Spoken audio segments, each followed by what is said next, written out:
Donald Trump, élu président des États-Unis, qu'est-ce que cela change pour les Africains? Je te livre mes impressions à la fin de cette vidéo. Même si je ne suis pas assez enthousiaste à la suite de cette élection-là, Nathalie Yam, la panafricaine, a des points de vue différents. Je vous invite à la suivre. Ça va durer une dizaine de minutes. Question pour nous de prendre le pôle du sujet. Écoutez-la. De ça. Je ne peux pas mentir, je suis fan.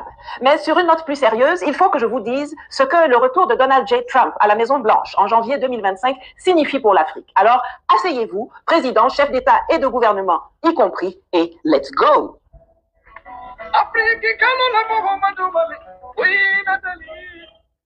Bonjour, je m'appelle Nathalie Yamb. Ça y est, Donald Trump est le 47e président élu des États-Unis. Mais ce à quoi nous venons d'assister, ce n'est pas juste la victoire de Trump à la présidentielle, qui a remporté, il faut quand même le souligner, à la fois le collège électoral et le vote populaire.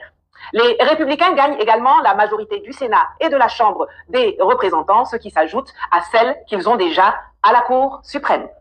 Malgré l'instrumentalisation de la justice pour le ruiner financièrement et le mettre en prison, des médias mainstream définitivement établis comme propagateurs de fake news et de désinformation, des réseaux sociaux progressistes comme Meta et Google, adeptes de la censure à tout va. Malgré la fraude électorale, les incantations des leaders de l'Union européenne et de tous ces acteurs, chanteurs, rappeurs, auteurs, intellectuels et artistes américains qui ont passé leur temps à l'insulter et à menacer de quitter les États-Unis s'il était réélu.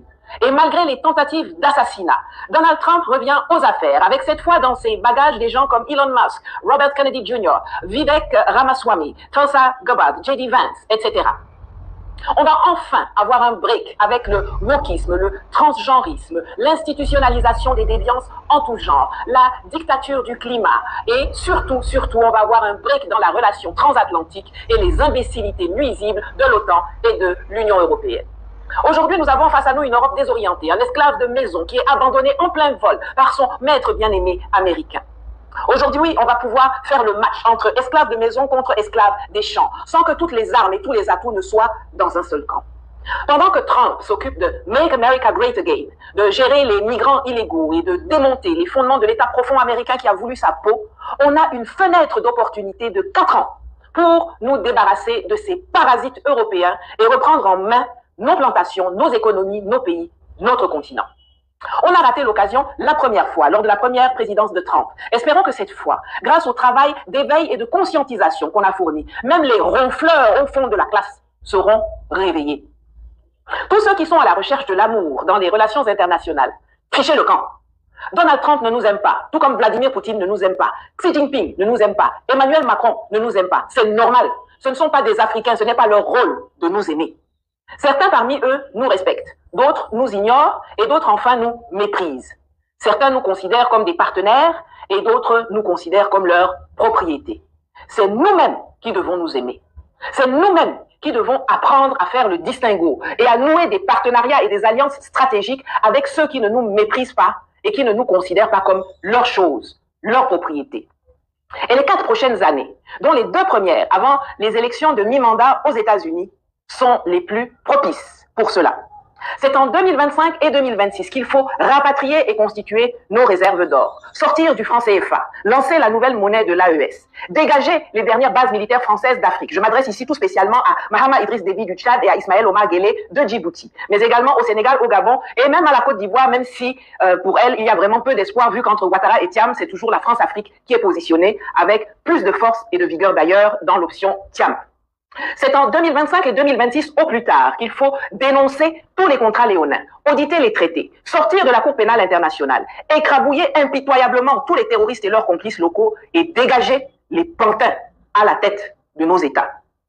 Je ne vais pas le cacher, j'ai grand plaisir à voir la déconfiture des Occidentaux, de leurs politiciens et médias de caniveau. Et je suis également bien contente de nous savoir débarrasser pendant au moins 4 ans de cette raclure de Anthony Blinken, de cette idiote de Kamala Harris, du sénile Joe Biden et surtout du très malfaisant Barack Obama qui continuait de tirer les ficelles en coulisses. Bye bye.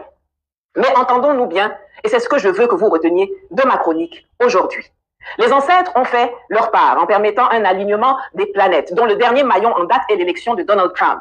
Mais maintenant, c'est à nous de faire notre part pour saisir la balle au bond et gagner le combat de notre émancipation, de notre autodétermination, de notre souveraineté et de notre repositionnement géopolitique.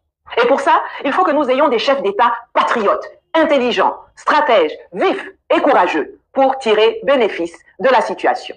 Comme la majorité du peuple civil et militaire américain et de certains des hommes d'affaires les plus lourds des États-Unis qui se sont rassemblés pour remettre au pouvoir celui qui défend le mieux leurs intérêts et leurs valeurs, soutenons résolument les rares dirigeants de cette trempe qui sont déjà en place au sein de la Confédération des États du Sahel et mettons la pression sur les autres pour qu'ils soient à la hauteur de la tâche ou alors dégageons-les par tous les moyens nécessaires.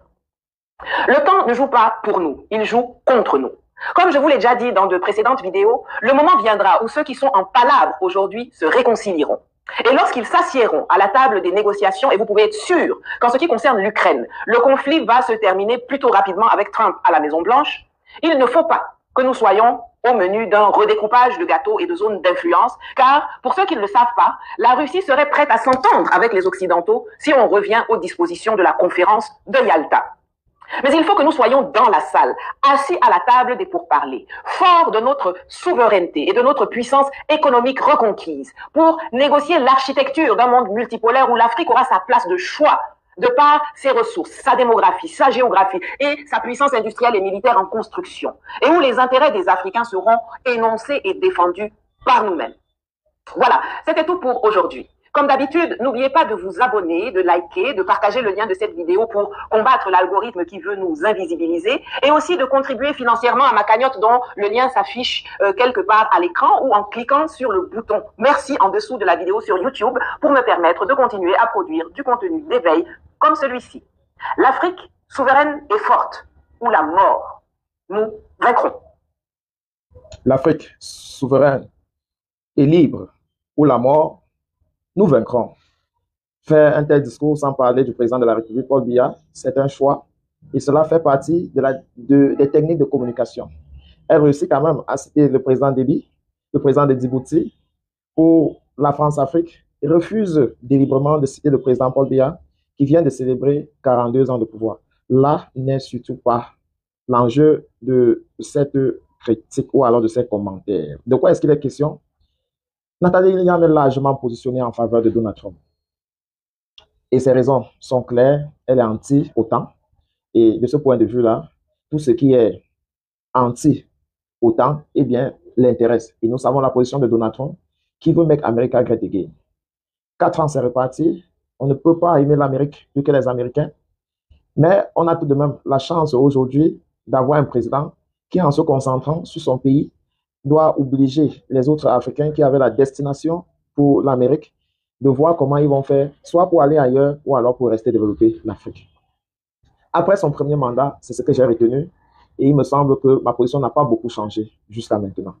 Je ne sais pas, sur les questions du franc CFA, quel est votre positionnement? La position de l'AES, avez-vous le sentiment qu'à l'an 1 de leur anniversaire, ils ont beaucoup avancé sur le plan sécuritaire, ils ont actuellement emboîté la technologie? Avez-vous l'impression que les bases militaires françaises seront bientôt quelque chose du passé?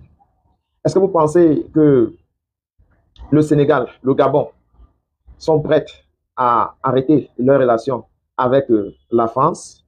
Est-ce que vous pensez en réalité que la Côte d'Ivoire qui annonce ses élections prochainement, que voilà, Alassane Dramane Ouattara ne serait pas soutenu par la France? Est-ce que Blé Goudé a la chance d'avoir sa candidature retenue? Est-ce que Laurent Gbagbo serait candidat? Est-ce que l'Afrique peut s'en défaire des dictats de la Cour pénale internationale?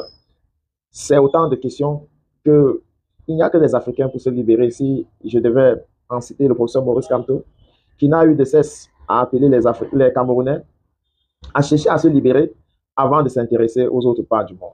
L'arrivée de Donald Trump comme 47e président des USA, eh bien, montre tout simplement dans la vie, sur le plan du développement personnel, qu'on peut être haï, on peut ne pas être aimé, mais qu'on croit en soi. Et la capacité de croire en soi peut pousser les autres finalement à profiter de notre énergie. Chaque jour, à travers les défis que nous remontons au quotidien, nous avons la capacité de faire ce que Donald Trump a fait. Nous avons déjà réussi à faire cela en ayant des enfants, en finissant l'école, en commençant un petit boulot. Oui, jusqu'à là, beaucoup sont parmi nous qui avons cru à naviguer dans les rangs d'une opposition dans un système comme le Cameroun qui n'a mais alors pas pitié des opposants. Oui, tous ces défis-là, nous l'avons surmonté. Il est donc question de croire encore plus aujourd'hui que hier que tout est possible et que un Cameroun souverain, libre, où la mort nous vaincrons. À très bientôt.